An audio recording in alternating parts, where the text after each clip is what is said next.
Comment trouver les accords d'un morceau à l'oreille, comme ça, sans partition? Est-ce que c'est vraiment possible? Et si oui, comment faire? Alors la réponse, bien entendu, c'est oui.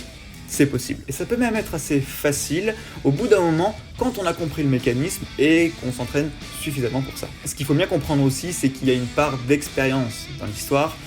C'est normal. Mais ça, je vous en parle juste après. En attendant, dans cette vidéo, je vais vous montrer exactement en 6 étapes comment faire pour trouver les accords d'un morceau à l'oreille, comme ça, sur votre piano. Pour qu'à la fin de cette vidéo, vous sachiez exactement comment faire pour y arriver de chez vous en autodidacte. Même si certaines compétences vont être plus ou moins compliquées en fonction des autres, ça fait partie du jeu, c'est normal. Mais au moins, vous aurez le plan exact pour savoir comment faire. Vous êtes prêts? Allez, c'est parti. Générique.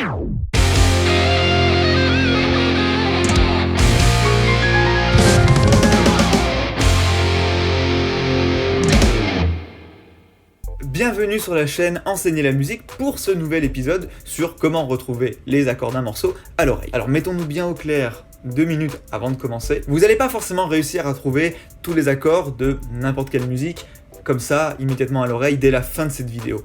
On se comprend bien. Oui, comme je vous l'ai dit, ça demande quand même un petit peu d'expérience, parce qu'il faut avoir de l'expérience en déchiffrage et en interprétation sur des morceaux avec partition.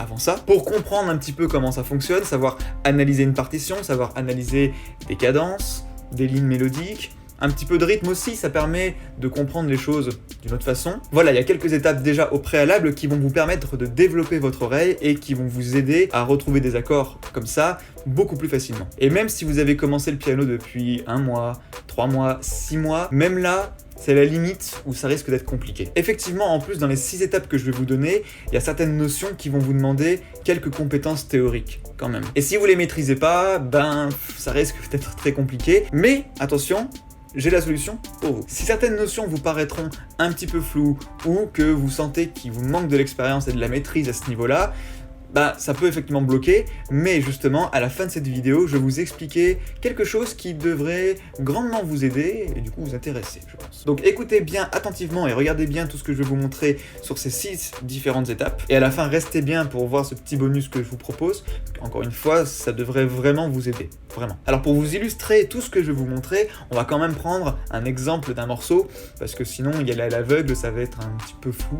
Encore plus, déjà, que c'est pas forcément évident sur certaines choses. Si en plus je vous montre pas avec un morceau à l'appui, voilà, vous allez être vite perdu, je pense. Donc c'est pour ça que j'ai choisi le morceau Angels de Robbie Williams, parce que c'est un morceau qui est facile, en termes de structure et d'accords, etc., ça reste assez standard. Le morceau en lui-même est assez lent et calme, donc ça permet de prendre le temps et de poser tranquillement les bases, et je vous explique ça tranquillement, quoi. Et en plus, c'est un morceau que vous connaissez à peu près tous, je pense. Je prends Robbie Williams, c'est quand même une des plus grandes célébrités de la pop internationale, quand même. Donc bon. Et puis Angels, elle est très jolie. Donc je vous fais écouter ce morceau, Angels de Robbie Williams, ça fait ça.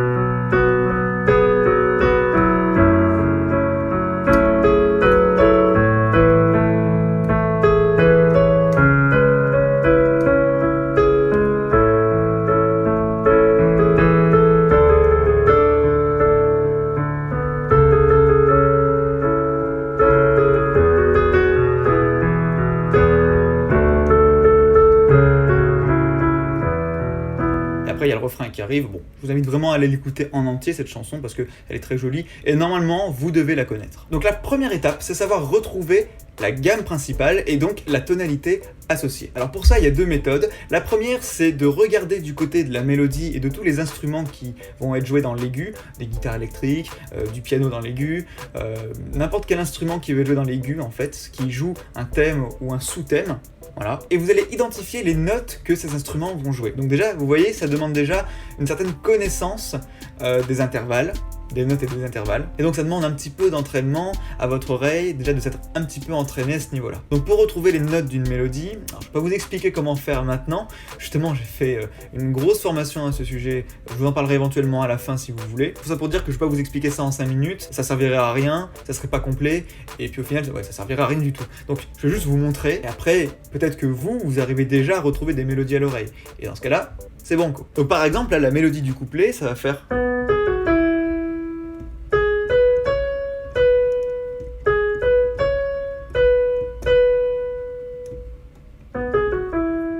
Juste ça. Là, vous voyez, on joue sans les accords, on joue simplement la mélodie. Après, on peut même aller plus loin pour la suite du couplet. Là, c'est les mêmes notes.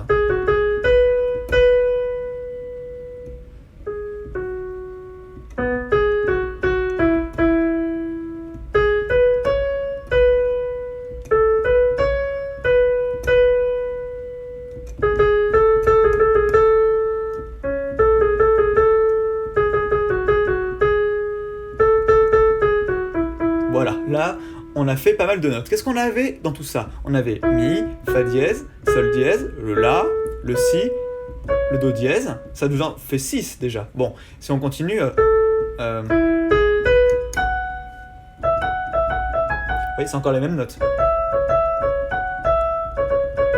Voilà, ça c'est les notes du refrain. Vous voyez, c'est encore et encore les mêmes notes. Donc... là au moins on est d'accord, on a 6 notes sur 7. Et après là il manque plus qu'une seule note, c'est est-ce que c'est un Ré normal ou un Ré dièse? Et vous voyez, est-ce que c'est plus logique de faire ça? Ou est-ce que c'est plus logique de faire ça? Ça m'a l'air d'être ça. Voilà. Alors en fonction de ça, si jamais par exemple vous aviez fait... vous regardez ce que vous avez comme dièse ou bémol à l'armure. Là, en l'occurrence, on a 3 dièses. Fa dièse, Sol dièse et Do dièse, si on avait fait ça. Donc on aurait été en La majeur. Ça voudrait dire que notre premier accord aurait été La majeur, l'accord conclusif du morceau. Est-ce que c'est le cas? Le premier accord conclusif, c'est ça. C'est le premier accord du morceau. Donc voilà, si vous savez identifier le premier accord et des fois le dernier accord du morceau, ou en tout cas l'accord conclusif sur lequel les accords peuvent se terminer, vous avez identifié le premier accord, l'accord principal du morceau. Là, en l'occurrence, c'est un Mi majeur, c'est pas un La majeur. Et c'est vrai, quand on regarde la gamme, c'est pas ça, c'est avec un Ré dièse. Donc ce qui nous fait 4 dièses, Fa dièse, Do dièse, Sol dièse et Ré dièse. Et effectivement, là, du coup, on est bien en Mi majeur. Gros suspense. Justement, après, quand vous avez fait cette gamme-là, vous avez 2 choix possibles. Soit vous êtes en Mi majeur, soit vous êtes en Do dièse mineur. 2 gammes relatives. Elles ont la même armure, mais il y en a une qui est plutôt joyeuse, et l'autre qui est plutôt triste. Mais les deux sont construites avec les mêmes notes. Exactement les mêmes notes. C'est les mêmes notes.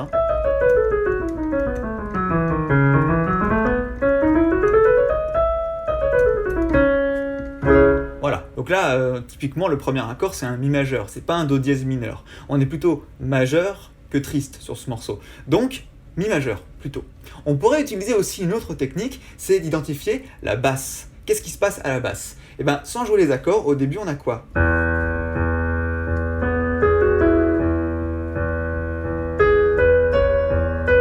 Très simple.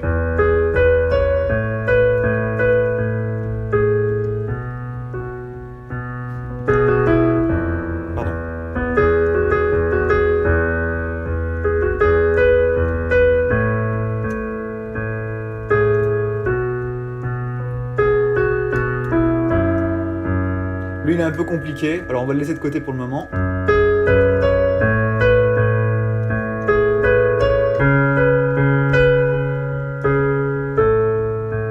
Etc., etc. Vous voyez, là, au niveau de la basse, on a pu trouver aussi des notes qui font partie de la gamme. Après tout, les basses, là, vont représenter les basses des différents accords, en fait. Voilà le secret un petit peu, c'est que les accords vont être construits sur les différentes basses qu'on va trouver. Mais toutes ces basses-là font partie de la tonalité principale, donc de la gamme principale.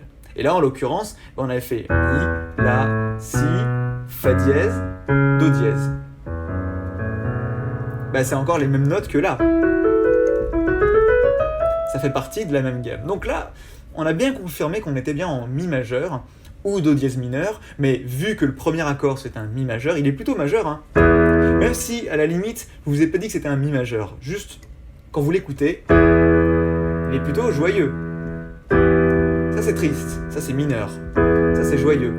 Ça c'est triste aussi, vous voyez. J'aurais fait celui-là en majeur, ça c'est majeur. Alors bien sûr ça n'a rien à voir, hein, parce que do dièse majeur n'a rien à voir là-dedans, et mi mineur non plus. Bon, mais simplement, mi majeur joyeux, do dièse mineur triste. Normalement, vous devez savoir repérer les accords majeurs et mineurs à l'oreille. Donc pour ça, bien entendu, je ne vais pas le faire non plus dans cette vidéo parce que j'ai fait aussi d'autres formations sur le sujet pour justement réussir à bien retrouver les accords à l'oreille au fur et à mesure avec tous les exercices que ça implique, de A à Z, mais encore une fois, je vous en parlerai à la fin. En attendant, savoir reconnaître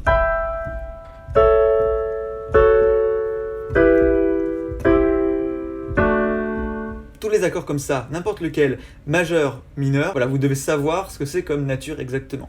Ça fait partie de votre travail d'oreille. Et donc ça, effectivement, j'ai oublié de le dire, mais c'est la deuxième étape, être sûr de la gamme qu'on va utiliser en fonction des notes qu'on va avoir trouvées dans la mélodie et à la basse, et puis remplir les trous en fonction de comment ça sonne.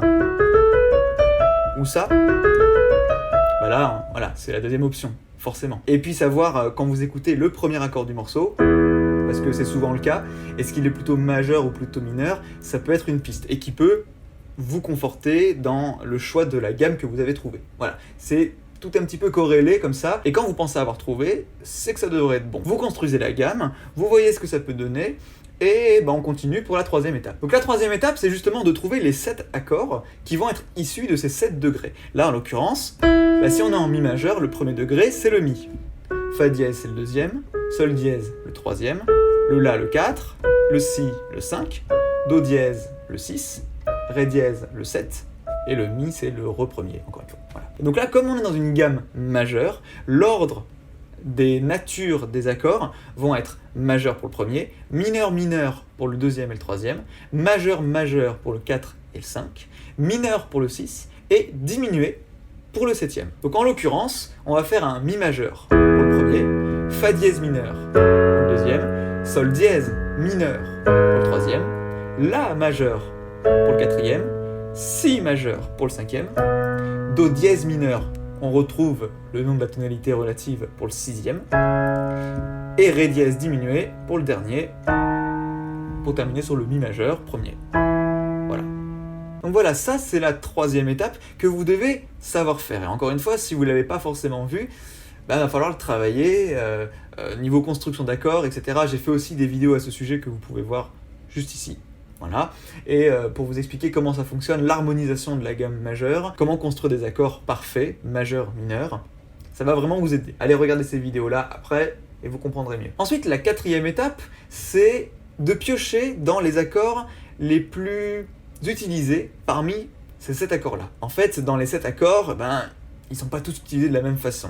Et dans les morceaux, je dirais mainstream qui passent à la radio, qu'on connaît tous un peu par cœur, mais qui sont issus du rock, de la pop, de l'électro et de tous ces styles-là, un petit peu même le blues par exemple, on va pas utiliser les 7 accords tout le temps. Non, il y en a seulement quelques-uns qui vont être utilisés en masse par rapport aux autres. Et ces accords, dans la gamme majeure en l'occurrence, là on est dans la gamme majeure, donc on va parler de celle-là, en l'occurrence ces 4 accords vont être le premier degré, le quatrième degré, le cinquième degré et le sixième degré. Attention, le deuxième, troisième et septième, je dis pas qu'on les utilise pas. Le septième, c'est assez rare, mais le 2 et le 3, si, on les utilise quand même assez. Typiquement là on va l'utiliser pour faire celui-là, en Robbie Williams. Mais vous voyez, il apparaît que un moment. Et tous les autres accords, ou presque, parce que dans ce morceau, je ne vais pas rentrer dans les détails, mais Robbie Williams a fait une petite modulation à un moment, il a utilisé un ré majeur, qui n'a rien à faire là, il n'y a rien à faire là pour ce cas-là, mais ça sonne bien parce que c'est une autre règle harmonique, je ne vais pas rentrer dans les détails, simplement que la majorité des autres accords, même tous les autres accords, sont majeurs, mineurs, parce qu'ils sont issus soit du premier, du 4, du cinquième ou du sixième degré. Donc en l'occurrence, notre premier degré, ça va être le mi majeur. Ok. Le quatrième degré, on a dit, c'est le la majeur. Cinquième degré, le si majeur. et le 6e degré, le Do dièse mineur. Voilà.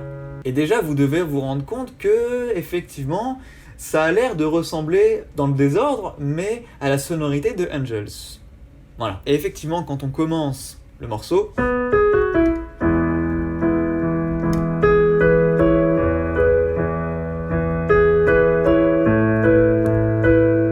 bah là, qu'est-ce qu'on a fait? Bah, le premier accord, c'était un Mi majeur.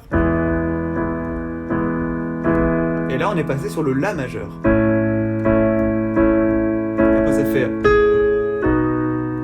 A, le Si majeur. Donc, 1er degré, 4e degré et 5e degré. C'est merveilleux. Comme quoi, ça fonctionne très bien.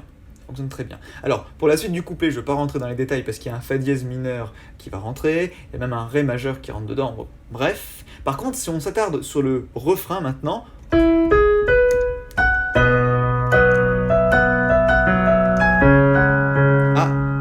quand on regarde la basse, on se rend compte qu'il y a un Do dièse. Donc ça veut dire que c'est peut-être un Do dièse mineur. Effectivement.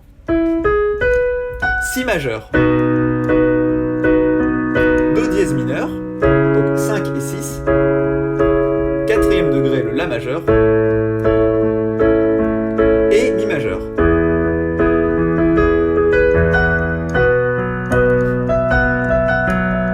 Sixième. 4e. Et ben voilà, on les a trouvés nos 4 accords principaux.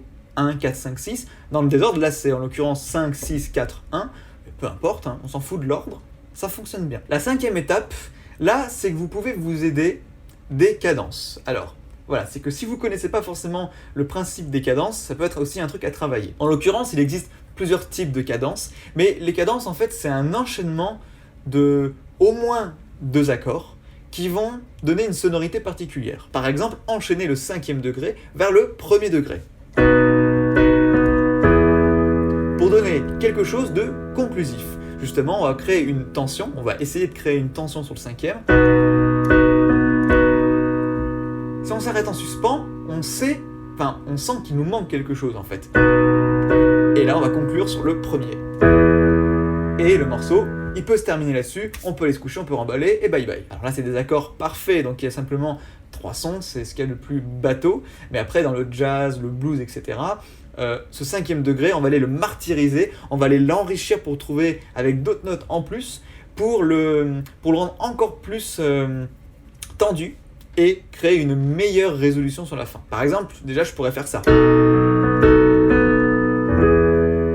C'est différent. J'ai fait toujours un accord de Si majeur, mais je l'ai rendu 7e, avec une 7e en plus, et pour mieux conclure sur le 1er degré.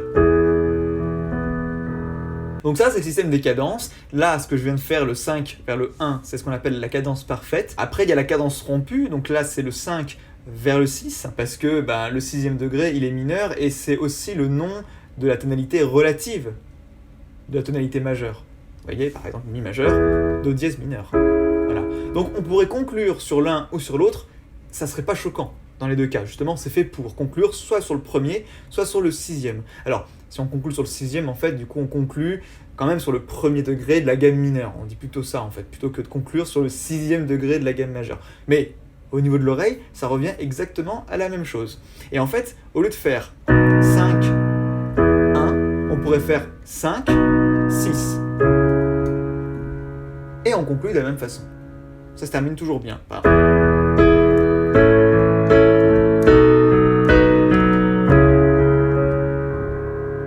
Voilà, le caractère est différent, parce que d'un seul coup, c'est plutôt triste, voilà, mais en tout cas, on peut quand même conclure. Donc ça, c'est la cadence rompue, et il faut savoir quand même les reconnaître un petit peu à l'oreille, pour pouvoir identifier plus facilement les accords que vous allez entendre. Après, il y a d'autres cadences, il y a la cadence plagale, il y a la demi-cadence qui reste figée sur le 5e degré, il y a d'autres cadences et tout après. Donc bon, après c'est un peu plus compliqué, il faut maîtriser, il faut analyser, etc.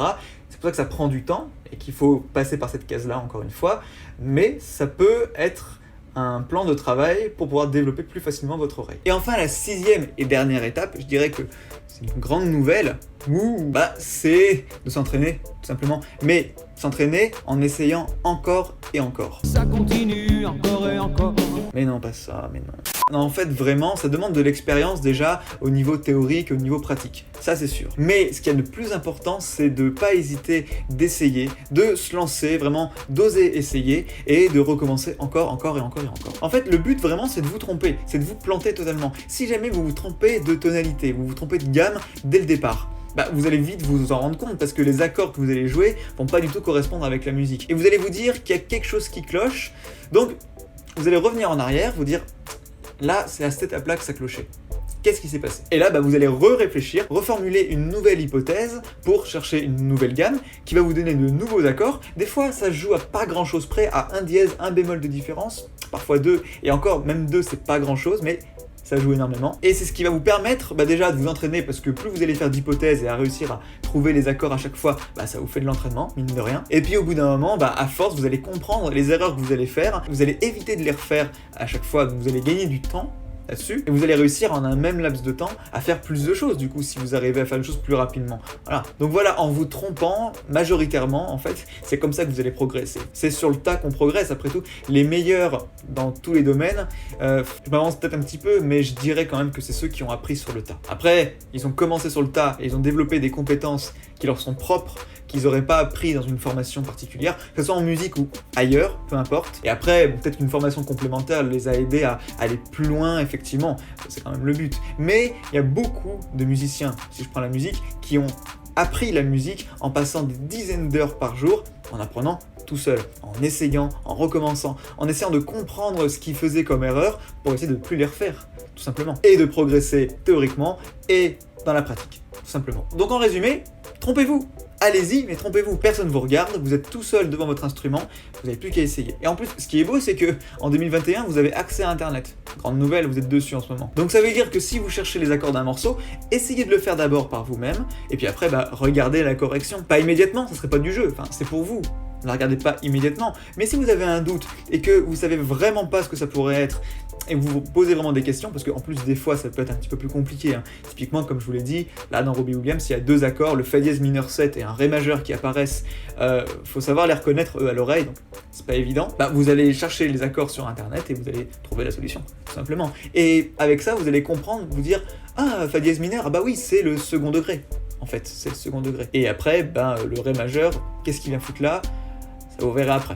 Mais vous voyez, en passant du temps, en essayant, en allant chercher éventuellement des corrections, en recommençant, en essayant de recomprendre, etc., et en faisant ça sur des dizaines de morceaux, je vous garantis que vous allez progresser. Évidemment, si vous regardez cette vidéo-là et que vous appliquez pas, ça marchera pas. Je vous le dis tout de suite. C'est pas genre je vous donne 6 étapes et voilà, vous avez compris et hop, ça y est, vous êtes le meilleur. Vous l'avez bien compris, la musique, c'est de la pratique. Donc, vous avez les étapes, notez-les bien et passez à l'action tout de suite.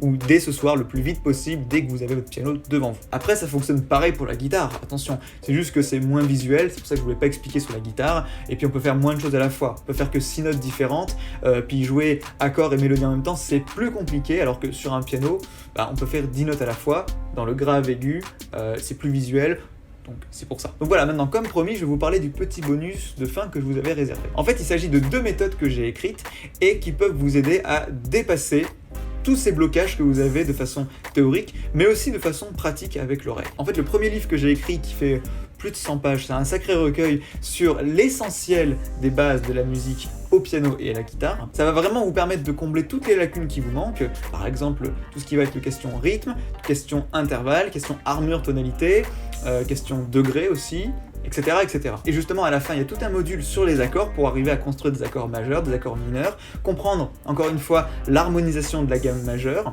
sur un piano. Voilà, et je pense que ça peut vraiment être un guide de référence si vous voulez vraiment réussir à retrouver vos propres accords à l'oreille comme ça sans partition, mais que vous avez un manque d'expérience à ce niveau-là, ça peut être un bon point de départ s'il vous manque quelques lacunes en musique. Ça, c'est pour le premier. Pour le second, c'est un autre livre que j'ai écrit qui s'appelle « L'oreille absolue pour tous ». Donc là, on est vraiment raccord. C'est vraiment le truc de se dire, est-ce que j'ai l'oreille absolue ou pas?